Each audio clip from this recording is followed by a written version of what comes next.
What is Atlantis? Atlantis may be fictional, but it has a considerable impact on literature. Atlantis is an island which was first mentioned in Plato's works Timaeus and Critias. Atlantis represents the antagonist naval power that besieges ancient Athens. Plato describes Atlantis as an island nation located in the middle of the Atlantic Ocean, populated by a noble and powerful race over 11,000 years ago. The people of this land possessed great wealth because of natural resources found throughout their island. The island was a hub for trade and commerce. The rulers of this land held sway over the people and land of their own island and well into Europe and Africa. Atlantis was the domain of Poseidon, god of the sea. As per the myth, Poseidon fell in love with a mortal woman, Plato. Plato then gave birth to 5 sets of twin boys who became the first rulers of Atlantis. The island was divided among the brothers, with the eldest, Atlas, first king of Atlantis, was given control over the central hill and surrounding areas. At the top of the central hill, a temple was built to honor Poseidon, which had a giant gold statue of Poseidon riding a chariot pulled by winged horses. It was here that the rulers of Atlantis would come to pass judgments, discuss laws, and pay tribute to Poseidon.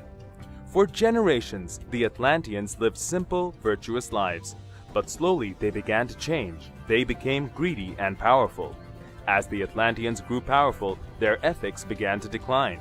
Their armies eventually captured Africa as far as Egypt and Europe, as far as Tyrrhenia, before being driven back by an Athenian-led alliance. Greed and power dominated them.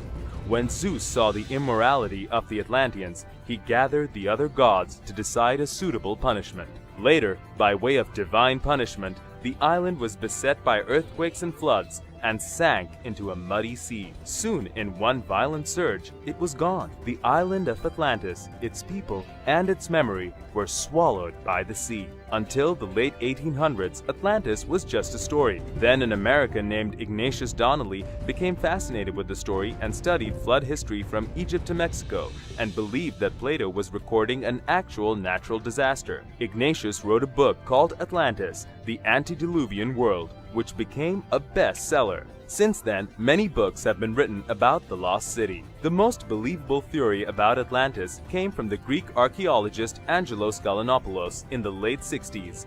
He theorized that around 1500 BC, a massive eruption from a volcano ripped apart the island of Santorini in the Mediterranean and probably wiped out most of the civilization on the Greek islands and regions of Greece. Angelos suggests this disaster is the one that sank Atlantis. If this is so, then he must have his dates wrong. Or does he? He reasons that when the story was being translated, the Egyptian symbol for 100, a coiled rope, was mistaken for the symbol for 1000, a lotus flower. This changes the date from 9,000 years ago to 900 years ago.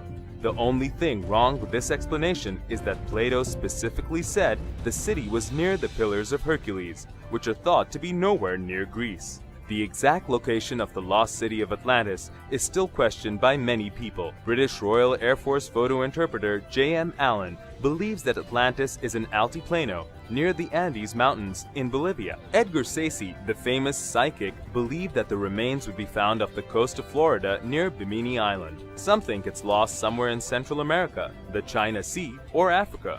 Others believe that Atlantis is nothing more than a myth. So, what do all of you think about Atlantis? Is it fictional or real? Don't forget to comment below. Do like and share our videos and subscribe to our channel